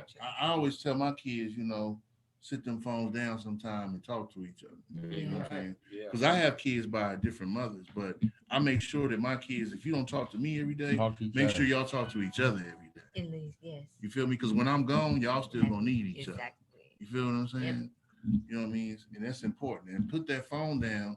Don't FaceTime each other. Exactly. You know what I'm saying? Go busy. Go meet up with each other and sit down and feel the love from each other. And commune. You can't. How can you love somebody that you don't see every day and feel every day? That's hard to do. It absolutely. You know what I mean? I understand. I get you and all that, but at some point you gotta have some human contact because that's what we are. You know what I'm saying? We are, you know, a people of that. You know what I'm saying? And once they take that away, now we all like walking around like robots. That's what I'm thinking. Everything's automated. And that's what they're trying to do. What it is they desensitize everybody. When you start seeing killing every day, guess what? Eventually, killing ain't gonna. You're gonna be like, it don't bother you no more. Now you've been desensitized. You feel me? So that's what it's like. That's what's going on. The coronavirus. When I think about that, I think about population control. Yeah. I think about desensitizing people. You know what I mean? I think about, you know, they want to see who's gonna take the vaccine, who's not gonna take it, who's programmed and who's not programmed. You know what I mean? I think about things like that. You know what I mean? Yeah. You do. That's crazy. You have to, or you should. You know what I mean, Rashid? Kind of digging there a little bit. Wow, Lori G, you see how the train is going tonight? What you thinking about, Miss Chris? How you doing, Mrs. Fisher? Any commentary for that? I'm doing wonderful. Of course, you know I got a whole lot to say. I wrote it in the chat though. But you know I can talk for a long time when it comes to being black. Because I'm learning how to be black first, because when I think about inclusion and how we just stop thinking about ourselves and our people, and we start gathering around with everybody else and taking everybody else in, and they surpassing us while we still sitting here looking like still going through the same stuff over 400 some years. So, it's like them getting together, Bloods and Crips. I mean, that was something that wasn't even started by, we think it was started by the Black folks, but it wasn't. It was all white folks, the supremacist style that start all of that. And it came on down to us to make us think, because they want to make you think, oh, well, this is your hood. This is your, we ain't got no business in our hood. Yeah, our parents might own that house, but majority everybody renting. We don't own this, and that. They just did all away with all that when you tried to have all of that. But then again, now the tables have turned and we are waking up. So those who are waking up, that is like the best thing ever. So them talking about that and them getting together, because when he said something about the jail, it's like, okay, the jail system, if we can look at the jail system as the supremacist, and when you come out of jail, hey, we still got to do this. If we look at the system like that in real life, the system is the prison. So therefore, we got to be back to back, shoulder to shoulder, because literally this is war, especially when it comes down to economics and power, business, money. That's all. This is war. That's all they just think about money. That's all they think about is money. But we have to protect our own, because you know what? Ain't nobody else doing it. Look at what's going on. Everybody, every other nationality trying to come against us for what? And we ain't done nothing. We the most loving kindness people as it is on this planet. We are the planet. We made this planet. We built this planet. We are the mother and father of this planet. Anyway, yeah, that's all I have to say, y'all. That's real talk, though. Right. That was real Thank you, talk. Chris. I appreciate that, sis. Yeah, real talk. She always gonna break it down. Yeah, Chris, but what you was talking about as far as with the gangs, it's called COINTELPRO. COINTELPRO is what shut down the Black Panthers. COINTELPRO is what started the Bloods and the Crips. The Bloods were actually started to slow the Crips down. The Bloods was definitely started by the government. A lot of them not gonna want to accept that, but it's the truth. It was started by the government to slow the Crips down. When you had Tookie Williams and Raymond Washington, if you go back in history, it was an incident that happened at the Palladium. It was a cat that went to Washington High School named Robert Bilal. Bilal was his name? Robert. But he, back in those days, back in the 70s, late 60s, they was taking, the thing was to rob you for a leather coat. Leather coats were big back then for gang members. It was that's what they wore, leather coats, certain hats and stuff like that. So what the saying was that Tookie robbed Robert Bilal for his leather jacket, and they killed him. That was supposed to have been the very first gang killing in Los Angeles. You know what I mean? Over a leather coat. Wow. Now, my thing is this, is that really what happened? Or was it different situations that were put in front of this person to make him make those type of decisions? Right. Because they say Raymond Washington started the Crips, but where did these ideas come from? You know what I'm saying? No, what made him say, okay, I want to wear blue, or this person say I want to wear red? You feel me? Because we didn't create the color blue. Yeah. We didn't create the color red. You feel what I'm saying? So it's like, when you really sit down and think about it, it's like, where did this really come from? And it was a thing that was like what they broke the Black Panthers down. It was a thing that was designed to separate us. Because anytime, especially back in those days, anytime they see us coming together, the Black Panthers is who started the WIC program. Yes. Women, infant, and children. They feed our children. Shut them down fast. Isn't that something horrible? Shut them down. And then took it over like it was their idea. Right. Now we have welfare. Typical. Yeah, you know what I'm saying? Yeah. Typical. So anytime, we doing something like that, they want to shut that down. And that goes back to what I was saying earlier. Once you in it, you never will thrive in a system that wasn't designed for you. You know what I mean? All you can do is survive. Unless we're going to come together and say, you know what? Imagine if all of us as Black people just one day said, guess what? 43 million Black people in America? What if all 43 million of us left America? It wouldn't let us. We ain't even got to leave. Exactly. America. We ain't even gotta leave America. This is our place right here. We native. No, you're right. You're right. But hear me out. Hear me out, though, sister. You're right. We're right. We built this. This is ours. But I'm just saying, imagine if all of us, at 4,300 million Black people in America, we all just one day say, you know what? Y'all can have this. We out. Off the spirit area. Guess what's gonna happen? Guess what's the first thing gonna happen? We're gonna look America gonna get invaded by every country on this planet.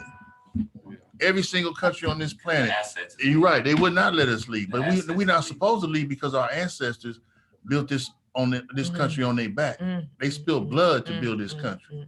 This is our country, and this is a Native American country. You know what I mean? Well, guess what? If we do this, that same concept. What if we took our dollars, because we spend more dollars, millions. Yeah. If we took our dollars and said, you know what? 1.3 trillion a year we spend. Exactly. For 2 days. If we say we ain't spending no money, you watch how this place. The whole economy gonna shut down. In 2 days, I'm telling you. The whole economy would crash. Yes.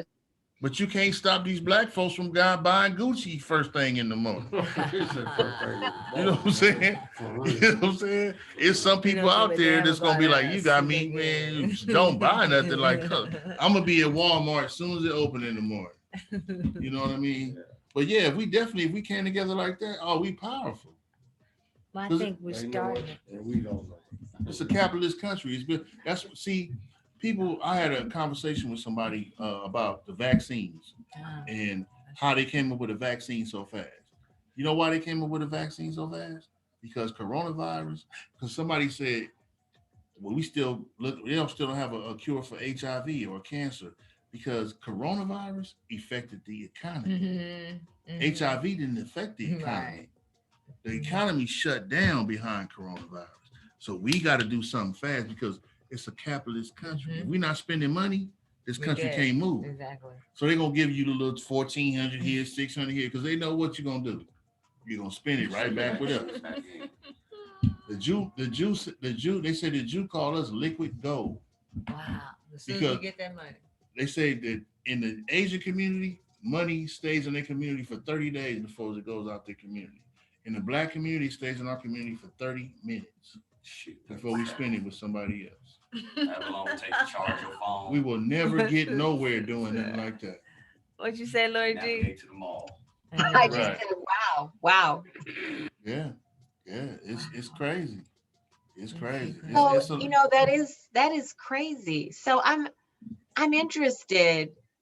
What do you say? What advice do you have for a young Black man, part of Gen Z, growing up in America? What advice do you have for that person to make a difference in their community? Well, you know what? I was telling this young cat at the dispensary that I work at the other day. I believe that this young generation of people that's coming up now are actually going to be the ones that's going to change everything. Because this generation that's coming up right now, for one, is they fearless. They don't fear anything. Right. And they don't care about the things that were used against us in the past. They don't care if you Black, white, gay, straight, trans. They don't care about none of that. Yep. This generation don't care about none of that at all. At the dispensary where I work at, we have 2 transgenders, we have gays, we have Black, fat, skinny, everything. And that's the thing that I love about it is the diversity. Right. And this generation that's coming up now, they don't care about none of that. All they care about is what's right and what's wrong. So I think that if it's any generation that's gonna change anything, it'll be this. It's gonna be the ones that's coming up right now. You know what I mean? Because if they don't change, it's gotta be them that's changing. Because our time is past. All we can do is guide them, right, and give them the information and perfect us. Still perfect us without a doubt. Masterfully. We still becoming who we gonna be too. But those are the ones who are actually gonna change it for the better, for the ones that's coming behind. Because that's what we were all put here for, is to help the ones that's coming behind. You know what I mean? And that's what I kind of look towards. This generation that's coming up now, they some tough. They ain't playing. I look at them with the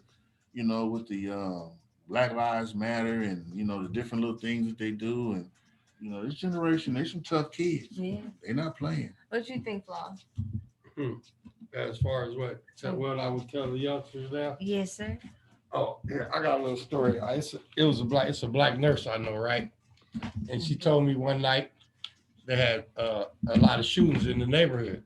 So about 3 Crips came in that had got shot and was killed, and then like 3 Bloods that came in and got shot and got killed. So she said she was in there in the autopsy room looking at all the bodies. She said she stood over them and said, "Now look at all y'all together now." Wow, on my mom. Dig that. Wow. She said, "Look at all y'all. Now y'all all together." Anyway. That's cool. That's an eye opener. Wow. Right. It opened my eyes when I heard that, and I'm an older dude. So that just really, just like it hit y'all, that's how it hit me. You know what I'm saying? So I try to tell that story to the youngsters every time. You know, when I talk to some youngsters, I try to hit them with that, because if it hit y'all like that, it may not hit a youngster that's out there, but somewhere down the line, he gonna think about that. The only thing I can tell my black youngsters, our babies out here now, is just don't stop fighting. Keep living. Man, keep it pushing. Don't listen to the bullshit. Keep it pushing, because it will change.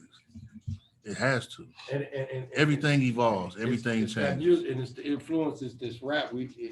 Us as G's got to take over this rap. I mean, kind of take back the misinformation, the content of the rap. It's got to start being something that means, because that's what we grew up on. That's what made us who we are. Exactly. You know, the Queen Latifah with the ladies first. Yeah, so we listening to, you know what I mean? Yeah, we had some morals and respect in rap back then, and direction. Now it's just pill popping and all this. Back then, we got to stop that. Look at all the rappers that's dying. Look at all the young rappers that's dying. You know what? They're taking that stuff. Tell nobody you can't. You got to stop letting people tell them that it's cool to be a junkie. That's not cool. It's not cool to be a junkie. They need an NWA. Don't get high on your own. Yeah, that's what we came up on. Don't get high on your own supply. Great facts. You wouldn't dare go tell nobody you were just finna snort the line. Your friends. Because we cared about you enough to know damn well you ain't about to do that. That's what you're not gonna do. Tell nobody that. Not on my watch. Yeah, for real. Same thing I tell my youngsters around me. I'm gonna guide you in the right way. You know, and now I have heard that from, you know, to be honest, the dope game is really what changed everything too, because when I came up, there was no dope game. So when I came up in the gang culture, my big homies groomed us in a different way. They taught it, like I said, they taught us we had to go to school, it was certain things. Then the dope game came along. So now people making money. So now our generation, my generation, we dropped the ball because we was out of town, we was chasing money. So now we didn't groom these young dudes with the same knowledge that their generation groomed us with. We dropped the ball. But now we got to realize that. Tell them why you wasn't able to groom, because the best ability is availability, and the black man wasn't available in no homes. No real talk. Right. We love our mamas, our aunties, and our sisters. But grandma, big mama house, sleeping heel to toe. Right. But black, under the laws of the people that we got that put in, y'all wasn't available to even be there. Real talk. That's true. You know what I'm saying? Best ability is availability, and they took that. It wasn't a choice. It was like, we got to deal with y'all not being in the home. It wasn't always, I'm giving a pack of cigarettes, daddy don't smoke and never come back. It didn't happen like that on the West Coast. 3 strikes, and before that, excruciating ass 25 to life, 15 you're out of there.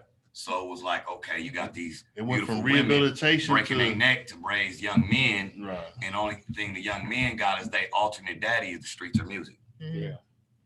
Maybe a jump shot. Maybe catch a maybe football. A long ball. Yeah. Definitely wasn't golf. Give us that. Wasn't tennis. No.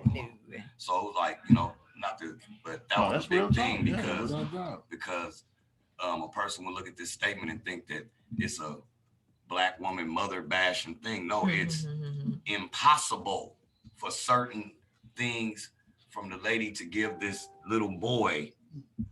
No woman can teach him how to become, to where he can deal with the rule set of the real world, not the one we watching on TV. A woman cannot teach a little boy how to be a man. It takes a real man to do that. See, it's so crazy because I was sitting down watching a cartoon with my son. He's like, hey, so because whatever you want, we'll do it. So the little kids walking down the street said, when we get home, we're gonna ask our dads. Hold on, I said, Yeah. So I said, we watched it. They got home, and it was two dads, right? I said, son, we watching this. I don't have nothing against the gay community. You gotta watch them cartoons. But at the end of the day, why is they pushing that on the kids, bro? You know, it's like, I understand all that at the end of the day. Let our kids decide what they're gonna be in life. Don't push it on and make them think everything is okay. They took the choice away. You know what I'm saying? They making it look cool for everything, because every gay person has a story too. Some been raped, and it turned them certain ways. We don't know it because they ain't tell us that. But they go to TV with it now with these kids and they watching it, to where kids is growing up now saying they're gay before they don't even know what gay is. Prime example. Well, let me just say this real quick. I don't mean to cut you off. The thing that people got to understand too is this: with the changing of technology, you know what I'm saying, with the kids, man, you know, before internet and all of this type of thing, you know, kids were raised. When I was a kid coming up, we were raised in stages. When I was a kid, I couldn't come in the living room with my mama and my daddy and them had company and all that running. You learned things. You learned certain things as you got older. But when this internet came in, now you got to give it all to them right now. Because if you don't, man, they're gonna hear it from the school. They're gonna hear it. So now you got to give it to them. And mentally, science has told us that these kids ain't ready for all of this. Yeah. You know what I'm saying? To piggyback off that, remember when Luke and them came out? What would they do to those albums? They put a sticker on it. Right. And no sticker on these cartoons and these stations No, to say, yeah. hey, this one is on this. Y'all taking the choices They from giving us the so kids tough. all of this right now. I'm washing dishes or throwing out some meat and seasoning meat, and I ain't peeking at that cartoon. I done went on the same channel Legs went with his son, where he thought he was spending quality time with his child. Right. But he really watches something that's changing his whole thought process. Exactly. You know what I'm saying? Because and no disrespect to the gay community Yeah, at exactly. all. They understand by Because that. I have friends that's gay. They understand. My by uncle was gay. You feel me? I have no problem with Not at all. what you do in your bed, because it's really not my business. At all. At all. You feel me? You know what I mean? But that right there is too much for a young kid. Their mind can't retain that type. You can't make a logical decision. Now being gay is like it's a trend. It's like being a gang member. Some of them ain't. How many I've seen women that's supposed to be what they call studs, but you got kids. So somewhere along the line, You decided one night that I might want to go Flip the script. Yeah. I You know what I'm saying? I just be confused because you Because don't you want old- a because man, you but old you school. want a dildo. Because you old. Figure me out. Because you old. Figure me out. Because you Make old. sense? You old school though, bro. You know what I'm saying? You got They just want the pleasure, and that's one thing. without the consequences. Right. Because, but It's you a gotta consequence. He basically just understand this though. That's a hard rubber. That's a guy. You gotta understand this though, Ledge. We old school. Our thought process is different because of how we was raised. Those times are over with. So now either we gonna catch up with what's going on and try to make some sense, or we gonna have to fight against the school they go to, their friends, their environment, because that's what they spend most of their time at. Right. You feel what I'm saying? We got to evolve our thought process, and we got to say, okay, this is how we was raised, but that's not what's going on no more. You feel what I'm saying? I get what you're saying. Yeah. But man, it is too much. We've had it's too much for us. us. It's too much for us, but it's just, everything evolves. Everything changes. That's one thing we can depend on is change. It's going to come. Ladies and gentlemen, guess what? It's about time for us to wrap up tonight. Can you believe that? I'm sad, but we've had an amazing time. Or you gonna have our YouTube coming up soon, huh, Sissy? Tomorrow, probably. I will have it up for us to first thing tomorrow morning. You guys want to give your handles up, big fat, and tell everybody know what's going on? Mine is the real facts on Instagram. Derrick Thomas on Facebook. I don't have a Snapchat. Tap in. And Flossie, what you got going on tomorrow night? Oh, check in the G. Lou show, man. 7 to 9. G. Lou. PM. You know what I'm saying? Shout out to G. Lou, Queen Jean. You know what I'm saying? Tomorrow night, 7 to 9 p.m. The G. Lou show, man. Tune in, man. We've been it's been kind of wild the last couple of weeks. It's been going on. But shout out to everybody out there. And let me say this too, my boy Kato right here. Smoke a Lot Radio with Young Mouth from the Loonies. Amen. And Kato. And what's your girl name? Was host with Simone Taylor. Simone Taylor. All right. Smoke a Lot Radio. You guys coming back? Yeah, I want to letting everybody know if y'all want to come out tonight on 129 East 3rd Street. I'm going to be hosting at the Lexington Day Party, California outside. It's all COVID-19 compliant, but Smoke a Lot Radio, Digital Soapbox. Catch us on the Bar Effect. That's Charlamagne the God Network with Gangster Chronicles and KTOEFORNIA. That's all the handles, man. Rock with your boy. Boy list. On 99. You gotta get the legs. Ain't gotta get the legs. You gotta let them know the legs. All right, come on, Lori. Hey, Lori, I thank you guys for having me. Jackie, I thank you. Chris Fisher, it was a pleasure meeting you, my queen. You stay black and beautiful. Isn't she? Yeah, and I appreciate y'all. Great. For having We're so glad that you came to hang out with us. You have to promise to come back, though. Anytime. This right here is what I like to call courageous conversation. Absolutely. You know what I mean? Yeah, I like that. It was a pleasure. My pleasure. Anytime. You good, King? You can find me on That's right. IG at stickgang_leg_42, or you can find me on IG on the Weed Tees, or what's my Stick Gang TV 101 and Stick Gang TV on IG. Stick Gang Clothing. Stick Gang Clothing, and on Facebook you can find me on Stick Gang James. And look out for Welcome to LA, Music and Gang Banging, the documentary coming. Check out Smoke a Lot Radio. My website. And tap in with colas.com, the biggest dispensary in Northern California, 7 store, delivery, curbside service, all of that. Y'all tap in. Go to my website, www.stickgangtv.com, and my YouTube is Stick Gang Media. Right along with my podcast on Spotify. All right. Well, good night, everybody. Thank you so much. Good night, Lori. Good night. Good night, Chris. Good night, Lori. Good night. See you, Flossie. Yes.